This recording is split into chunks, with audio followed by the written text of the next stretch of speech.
पिछली वीडियो में हमने पढ़ा था कि कुछ यूरोपियन पावर्स भारत में आई थी। उनमें थी पोर्तुगीज़ थे, डच थे और इंग्लिश थे। उनके बाद ये फ्रेंच भी भारत के अंदर आते हैं। और अब हम फ्रेंच के बारे में पढ़ते हैं। फ्रेंच भारत के अंदर आए थे 1664 के अंदर। 1664 के अंदर लुइस 14 ने फ्रेंच ईस्ट इंडिया कंपनी की स्थापना की थी। French East India company, okay. Louis 14 ने फ्रेंच ईस्ट इंडिया कंपनी की स्थापना की थी। उस समय उनका मिनिस्टर कोलबर्ट था। वो हमारे लिए इम्पोर्टेंट है, लेकिन ये इम्पोर्टेंट है कि फ्रेंच ईस्ट इंडिया कंपनी की लुइस 14 ने स्थापना की थी और उन्हें ईस्ट की तरफ व्यापार करने का अधिकार दिया था। और उन्हें भारत में आने के बाद 1668 के अंदर उन्होंने फर्स्ट फैक्ट्री इंस्टॉल की थी। कहाँ पे? सूरत के अंदर। सूरत के अंदर उन्होंने फर्स्ट फैक्ट्री इंस्टॉल की।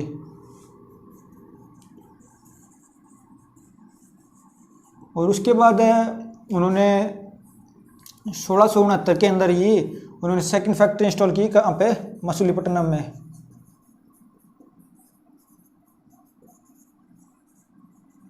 मछलीपट्टनम कहाँ पे है? ये आंध्र प्रदेश के अंदर है, जो कोस्टल एरिया से थोड़ा अंदर की साइड पड़ता है और कोस्ट के नज़दीक भी है। मछलीपट्टनम आंध्र प्रदेश का शहर है।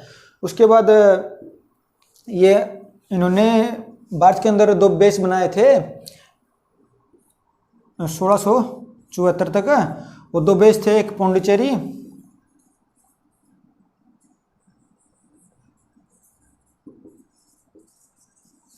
और एक चंद्रनगर।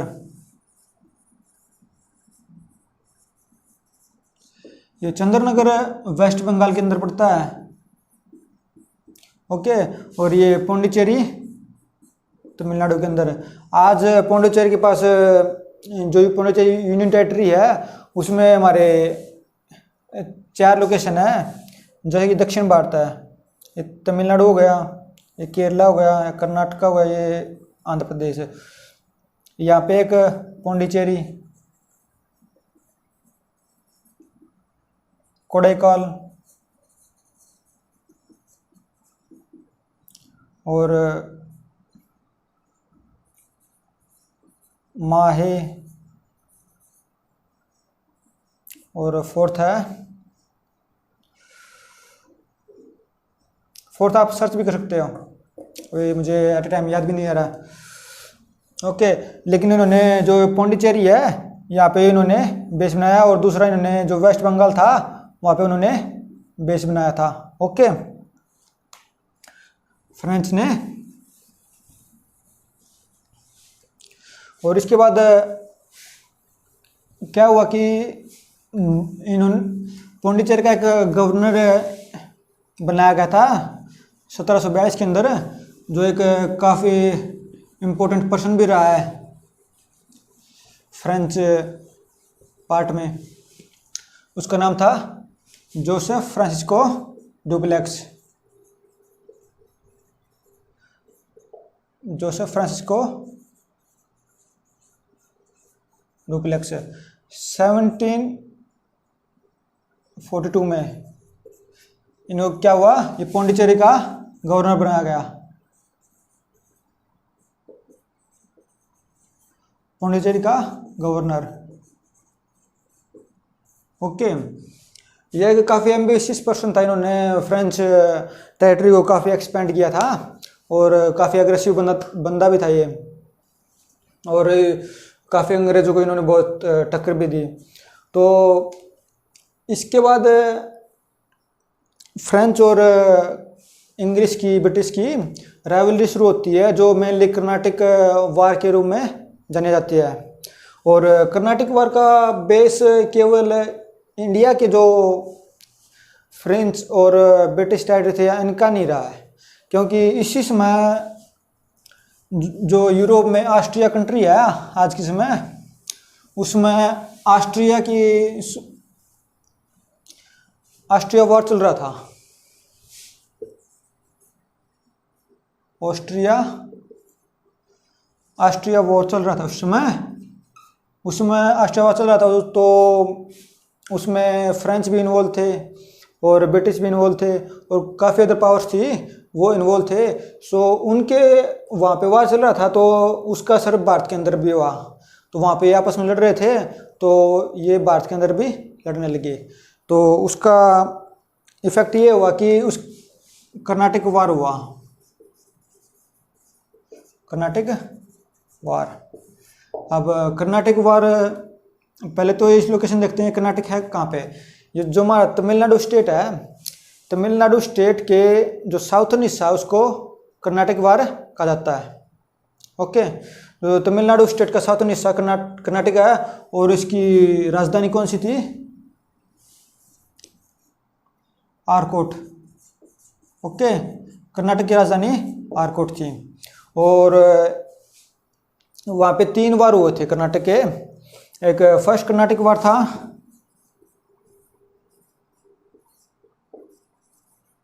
फर्स्ट कर्नाटक वार वो हुआ था 1746 से 48 तक चला। फिर सेकंड कर्नाटक वार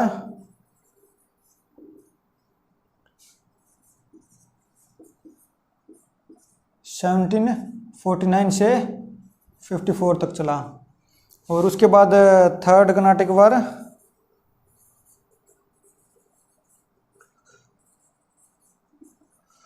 वो चला 1758 से 1763 तक।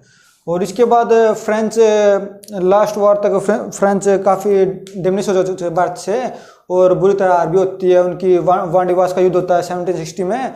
तो उनके जो मेनली जो भारत के अंदर पोजीशन थी वो अब व्यापार के लिए रहती है और उनको कोई मिलिट्री के पावर्स नहीं मिलते, ना वो मिलिट्री बना सकते थे स्टैंडिंग आर्मी के, और न फोर्टिफिकेशन उनकी बैन कर दी गई थी। तो केवल वो इस पोजीशन के लिए ओनली व्यापार के लिए भारत में रहते हैं। सो अब हम इन तीनों वार को पढ़ते हैं एक एक करके। ओके, अब हम करते हैं फर्स्ट कर्नाटक वॉर।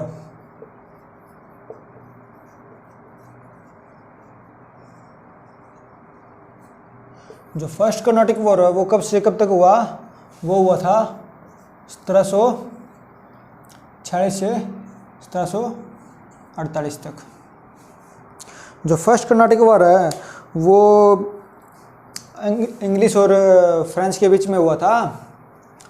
और ये केवल जो भारत में राइवलरी थी इनकी फ्रेंच और इंग्लिश की, उसी का नतीजा नहीं था। और जो एक इंटरनेशनल रिलेशन भी था इसका, वो था कि ऑस्ट्रिया के अंदर एक वार चल रहा था, ऑस्ट्रिया वार ऑफ सक्सेशन है, ऑस्ट्रिया वार ऑफ सक्सेशन। इसमें भी जो फ्रेंच और इंग्लिश राइवलरी थे, तो उसी का नतीजा यह होता है कि ये भारत के अंदर भी एक राइवलरी का भूमिका निभाते हैं और इनके बीच में फर्स्ट कर्नाटक वार स्टार्ट होता है। और ये ऑस्ट्रिया यूरोप की एक कंट्री है।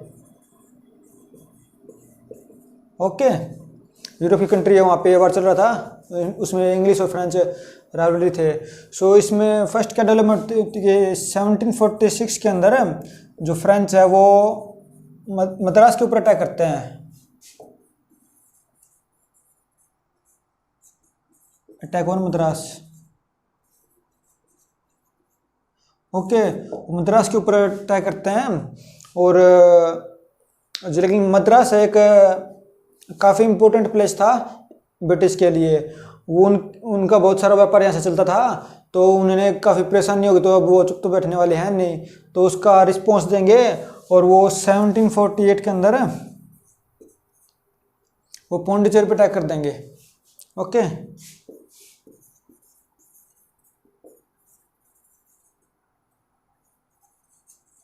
पौंडीचेरी पे अटैक करते हैं। तो फिर इनका रिजल्ट ये होता है कि एक ट्रीटी होती है, ट्रीटी होगी एक्स ला चैपले। एक्स ला चैपले की ट्रीटी होगी ये इस ट्रीटी में क्या होता है कि जो मद्रास है वो तो वापस ब्रिटिश को दिया जाता है, मद्रास ब्रिटिश को मिल जाता है, लेकिन जो क्यूबेक है वो फ्रेंच को मिलता है। अब आप ये सोचो कि क्यूबेक कौन सा प्लेस है। क्यूबेक कनाडा सिटी है। कनाडा जो नॉर्थ अमेरिका कॉन्टिनेंट है उसका भाग है, और ये जो यूनाइटेड स्टेट ऑफ अमेरिका उसके बॉर्डर के नज़दीक लगती सिटी ये, और जो इसका कब्जा है वो फ्रेंच को दिया जाता है। इसका आपको सिंपली देखने को मिलेगा कि पूरा ये एक इंटरनेशनल इवेंट भारत में फ्रेंच और इंग्लिश की वार में तब्दील हो जाता है, और जब इसकी ट्रीटी होती है तो उसकी ट्रीटी में जो भारत की मद्रास टेरिटरी है वो ब्रिटिश को मिल जाती है, और जो कनाडा की टेरिटरी क्यूबेक है वो वापस फ्रेंच को मिल जाती है। इसी के साथ ही जो फर्स्ट कर्नाटिक वार है उसका एंड होता है। उसके बाद नेक्स्ट सेकंड कर्नाटिक वार होगा, उसको देखते हैं हम।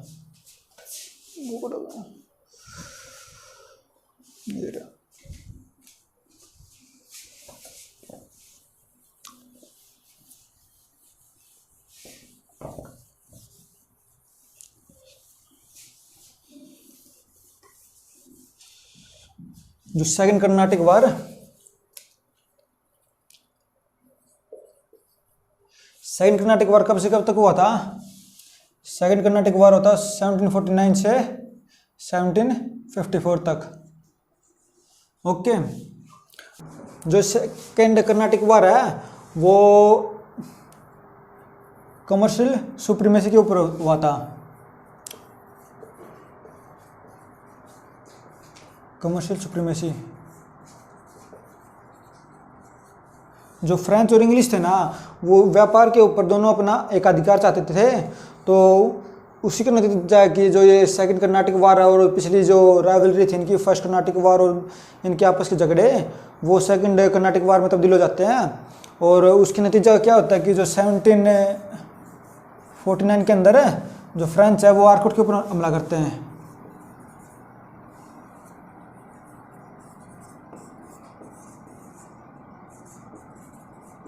आर्कोट क्यों हमला करते हैं? अब आर्कोट क्या है? आर्कोट कैपिटल है कर्नाटक की, कैपिटल ऑफ कर्नाटक। कर्नाटक क्या है? ये जो तमिलनाडु है, तमिलनाडु का जो सदर्न हिस्सा है वो कर्नाटक का हिस्सा, कर्नाटक प्लेस है, और उसकी कैपिटल आर्कोट थी, और फ्रेंच 1749 में उसके ऊपर हमला करते हैं। और इसका डिफेंस में जो रॉबर्ट क्लाइव होते हैं, रॉबर्ट क्लाइव इसके अपोजिट में होते हैं, और उनके ऊपर जब फाइट होती है तो फ्रेंच को यहाँ पे डिफीट होती है, तो फ्रेंच रिट्रीट कर लेते हैं वहाँ से।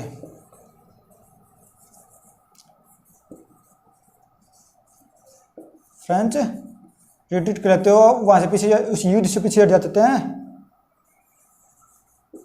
ओके, और लेकिन जो ये सेकंड कर्नाटिक वार है इसमें एक और कांड था जो इनके इस वार का कांड बना था, वो था कि 1748 के अंदर, 1748 के अंदर जो हैदराबाद का निज़ाम उसकी डेथ होती है, death of Nizam of Hyderabad. Hyderabad के निज़ाम की जब डेथ होती है तो ये दोनों पावर हैं, फ्रेंच और ब्रिटिश, ये दोनों चाहते हैं कि उनका अपना बंदा हैदराबाद के निज़ाम की कुर्सी पे बैठे और उन्हें व्यापार में और अदर चीज़ों में उन्हें छूट मिलेगी, तो अपनी एक्सपेंशन काफ़ी अच्छे से कर पाएंगे। तो ये कुछ कारण थे जो एक सेकंड कर्नाटिक वार का रीजन बने। ये आपसे क्वेश्चन तो बहुत कम पूछा जाएगा, लेकिन एक अंडरस्टैंडिंग के लिए काफ़ी अच्छा भी रहेगा कि क्या डेवलपमेंट हो रही थी। तो जब ये कर्नाटिक वार का रिजल्ट ये हुआ कि ट्रीटी होती है, वो ट्रीटी होती है 1755 की, 1755 में पौंडीचेरी की ट्रीटी होती है। वैसे भी ये जो यूरोपियन पावर थी उन्हें एक खास बात तो थी कि ये लड़ाई करेंगे फिर बाद में ट्रीटी कर लेंगे।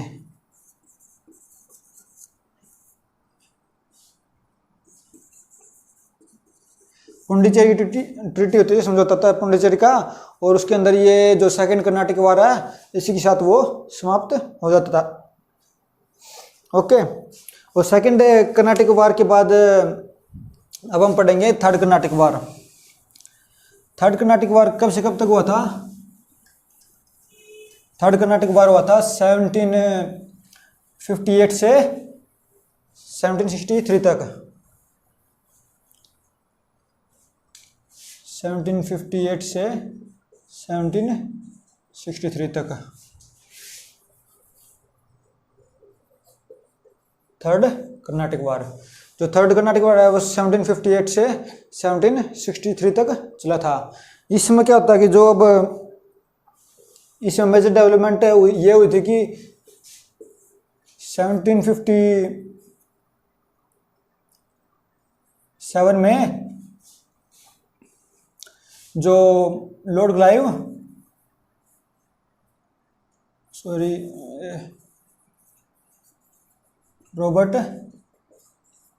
रॉबर्ट क्लाइव ना चंद्रनगर को कब्जे कर लेता है, जो वेस्ट बंगाल में है।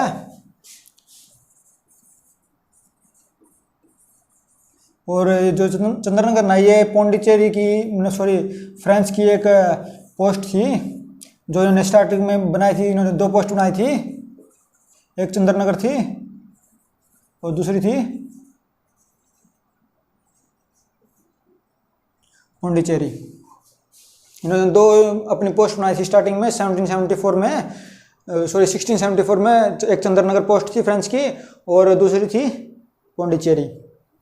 तो ये करते हैं कि जो ये पोस्ट है ना वेस्ट बंगाल के अंदर चंद्रनगर है, जो फ्रांसीसी टेरिटरी है उसको कैप्चर कर लेते हैं। तो ये 1778 में ये थर्ड कर्नाटक वार स्टार्ट होता है। तो इसी के बाद एक मेजर पॉलिटिकल डेवलपमेंट ये होता है कि एक युद्ध होता है 1760 में, वार ऑफ वांडीवास का युद्ध।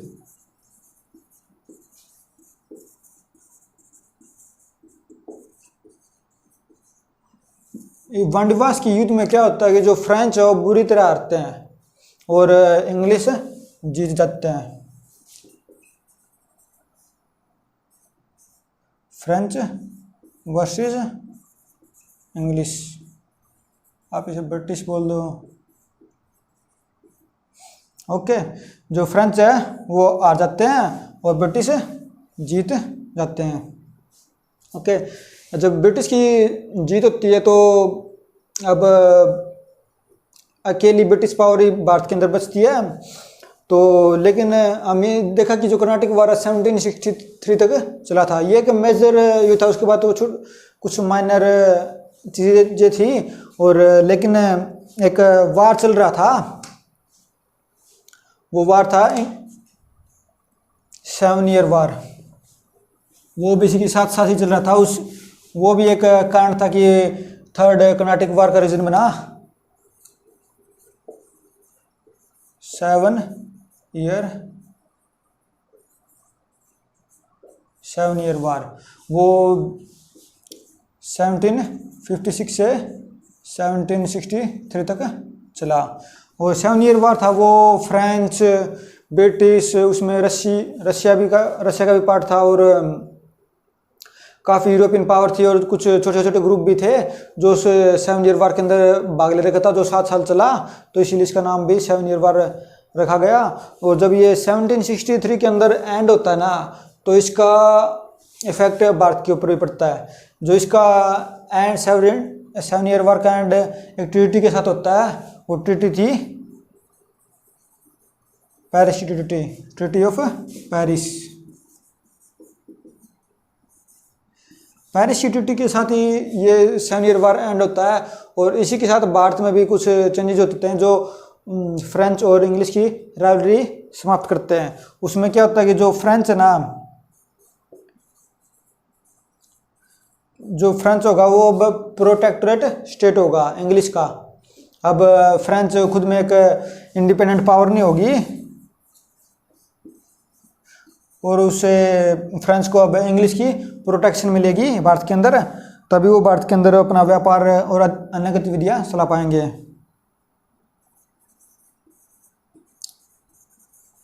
अब जो फ्रांस है उसको अब भारत के अंदर एक प्रोटेक्टोरेट स्टेट बना दिया गया। ये फ्रांस की ट्रीटी का ही आउटकम है, इसी का परिणाम है।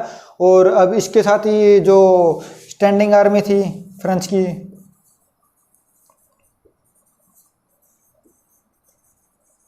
स्टैंडिंग आर्मी और फोर्टिफिकेशन, किलाबंदी,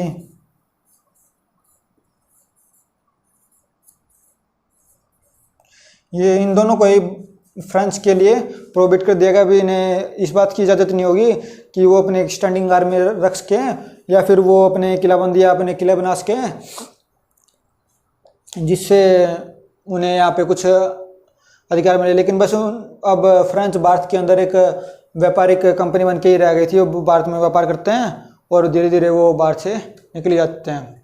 ओके, लेकिन जो ये डेवलपमेंट थी, मेन बात ये थी कि जो फ्रांस भी एक यूरोपियन पावर थी और इंग्लिश भी एक यूरोपियन पावर थी, लेकिन फ्रांस हार जाते हैं और ब्रिटिश जीत जाते हैं। इसके भारत के अंदर कुछ और भी रीजन थे, जैसे कि 1757 के अंदर इंग्लिश ने बैटल ऑफ प्लासी के बाद बंगाल के ऊपर कब्जा कर लिया। और जब 1760 में वांडीवास का युद्ध हुआ तो उसके ब्रिटिश के पास काफ़ी अच्छे रिसोर्सेज भी थे बंगाल के, और उन्हें फ्रांस को इसका काफ़ी नुकसान होता है कि भाई अपोजिट के पास काफ़ी रिसोर्सेज हैं और पावर भी है।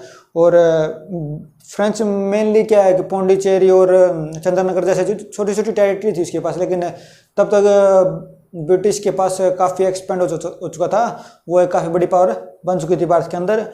और इसी तरह कुछ कारण थे जिसके कारण फ्रांस भारत के अंदर कमज़ोर पड़ जाते हैं और उन्हें हार का सामना करना पड़ता है ब्रिटिश के सामने। ओके, इसी के साथ ही जो ये कर्नाटिक वार थी ये समाप्त होते हैं। इसके बाद हम बंगाल के ऊपर ब्रिटिश का कब्जा देखेंगे, जो प्लासी की लड़ाई के बाद स्टार्ट होता है। ओके।